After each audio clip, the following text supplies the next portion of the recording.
gonna get down in the shade and hide. Oh, oh, it's much cooler down here. Okay, so this is the part of my garden where I have my echinacea growing, and I brought this down with me from the city, and it was given to me. And the variety that I have is purpurea. There's also augustifolia. I'm pretty sure mine are purpurea. I think you can tell by the shape of the petals and the shape of the leaves. And I have to be honest with you, I really don't remember which one's which. But mine's not Pallida. Pallida's the native purple coneflower. And I'm going to take you out today and show you the Pallida. The Pallida, which is the native purple coneflower, echinacea, it's Echinacea pallida, it blooms a lot earlier than the augustifolia or the purpurea. And so, well, hello hollyhocks. Aren't you so pretty? Ooh, I love those blood red hollyhocks. Hollyhocks are in bloom. So anyway, I want to take you up now. The reason why I want to talk to you about echinacea is everybody knows all the immune boosting properties and the chemical compounds that are supposedly in purple echinacea, purple coneflower, from everywhere. All these sources tell you all about, you know, the immune boosting properties of this plant. So it's the augustifolia and the purpurea that have the most medicinal properties, most medicinal compounds. However, I do want to share something with you about one of my herbal books, and I've been reading this article on Native American medicines. And okay, so the Native Americans would use the native coneflower. I believe that would almost have to be Echinacea pallida for a snakebite remedy. So there's a chemical compound in the plant that, okay, like our cells in our bodies all connect. They connect all the time. They're always connecting. And if you get a sudden introduction of poison, of venom in your body, the last thing you want to do is allow those cells to connect. And so there's a chemical compound in pallida, Echinacea pallida, that supposedly stops that. And it lets you, you know, it gives you time to get the venom back out. So, and stops it from spreading in your body. So anybody who is a prepper and is always preparing for the shit hit the fan scenarios might want to take a second look at native purple echinacea. So I'm going to take you over and show you a few of native Echinacea pallida, or pale purple coneflower, which is blooming. It blooms before this coneflower. So augustifolia and purpurea they're your later bloomers. So bloomers. She said bloomers. But I want to show you the native Echinacea pallida so that you'll recognize it and know that it blooms before these guys do. So let's go look inside. It's kind of fun. It's a field trip. Hope we don't melt. It's only 115 degrees out here. No, I don't know what it is.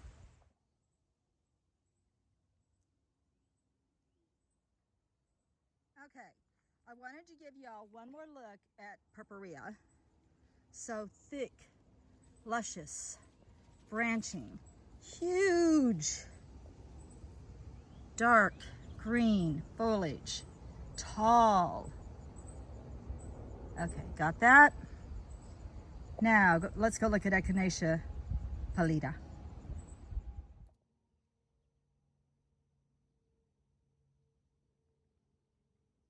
All right, so here's the native. I hate getting in these chigger weeds, but I'm going to sacrifice some chigger bites for y'all.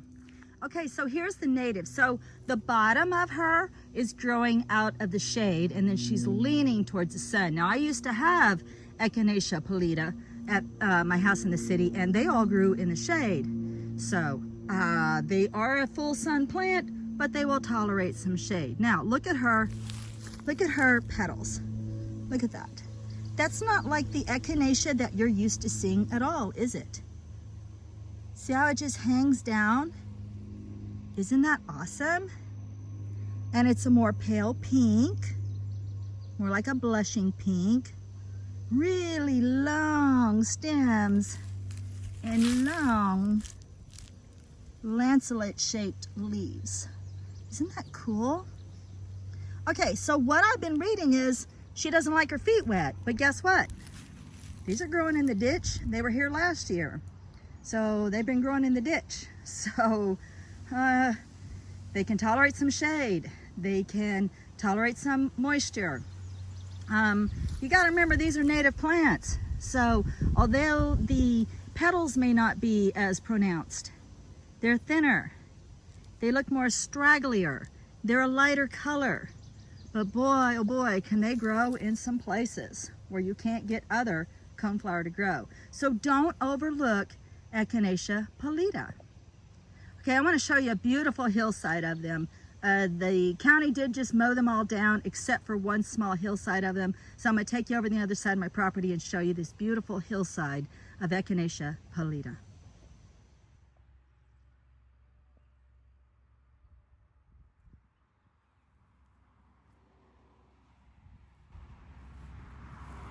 Alright, this is going to be really loud because of all the traffic behind me. I went up close to the highway, but if you look, this is no man's land, and the county just came through here and mowed almost all of this down, and they left this huge hillside of this Echinacea pallida. But if you look, a lot of it is in the shady area, and it's just growing here, and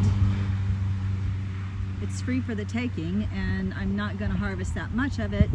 People will be like, well, why are you going to bother making a tincture? Well, you know what? You just never know. You just really never know. So why not?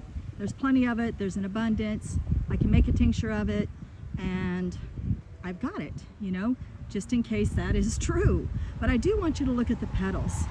See when the wind blows on these petals? They sort of look like fringe, don't they? It's really quite beautiful. So it may not be as dark, and it may not be as lush, and it may look more washed out, but it's got an absolute beauty about it of its very own. So I'm not going to take a whole lot, just enough to make a pint-sized tincture. So let's go collect some.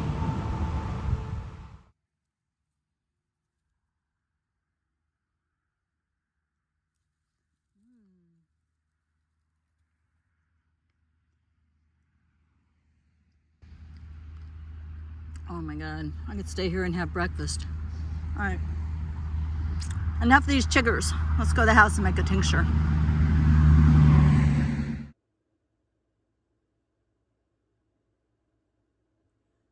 Okay, so I counted and I'm only using 14 flowers. So I went ahead and used the flower heads, a little bit of the stems and the leaves, and no worries though, because I always make a wand out of my extra stems. I set those back because, you know, I'm witchy and I have witchy ways, and that's just what I do. So I know this is going to make a lot, so we'll just put them in our clean mason jars. And I cut them up into about 2.5-inch pieces. I want it down in there pretty good. I want mostly leaves, I think. I just have a feeling I want mostly leaves. The stems are kind of in my way. So I'll get them down in there. I kind of wish I hadn't cut up these stems. I mostly just want leaves. All right, so I'm gonna have to use 80 proof vodka this time because 100 proof vodka is really not easy for me to locate. Although I did just talk to the manager at the local gas station, and she has already called me back, and she's already ordered my 100 proof vodka because her mother does tinctures, and her mother also wants 100 proof vodka.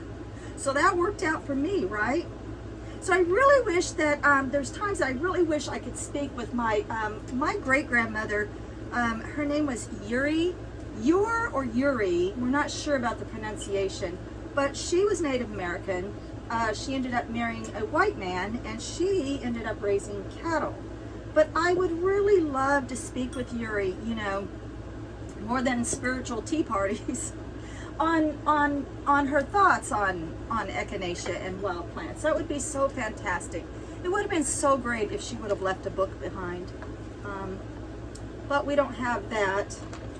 So maybe it's just enough that I have her Native American ways, you know what I mean? So I should just be happy and proud of that. And that alone should be enough. So no surprises in this. I did the same thing I always do. I only took what I needed. I left the plant sitting outside for about 15 minutes, and that gives all the insects a chance to return back to their home. Then I bring it inside, cut it up into the pieces, size pieces that I want. Fill my jars up, not completely full, but about 2/3 full.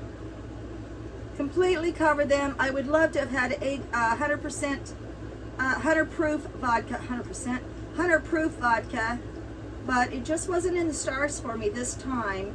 So, you know, sometimes the universe guides us, and I'm making this one with 80 proof. And you know, as far as its uses, this is one of those, I would rather have it and not need it than need it and not have it. And the shelf life of this is like forever. So I want a little more in there. I really don't want any oxidizing. I don't want it to touch the lid, but at the same time, I don't want any oxidization going on. That's it. Cap it up like you always do. No need to shake it. Just let it sit for 6 weeks. Be sure you label it. It's Echinacea pallida, pale purple coneflower. This time's 80 proof vodka. Isn't that so pretty? I made a beautiful tincture, didn't it? 80 proof vodka. Got it from a hillside near my property, and I added its born on date. I'll need to make a second one for that. Anyway, you guys, look into it for yourselves. Do your own research. But like I said, some things are just better to have and not need than to need and not have, especially if you're living the prepping lifestyle.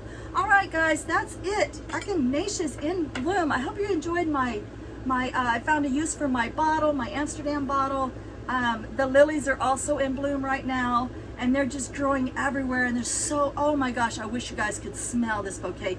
You know what's fun for me is whenever I'm on my way home, I don't have to go to a store and buy a bouquet. I just stop and pick my bouquet from the side of the road. I absolutely love it. Okay, you guys, much love and light to you all. Take care of your health. Till I talk to you again, blessed be.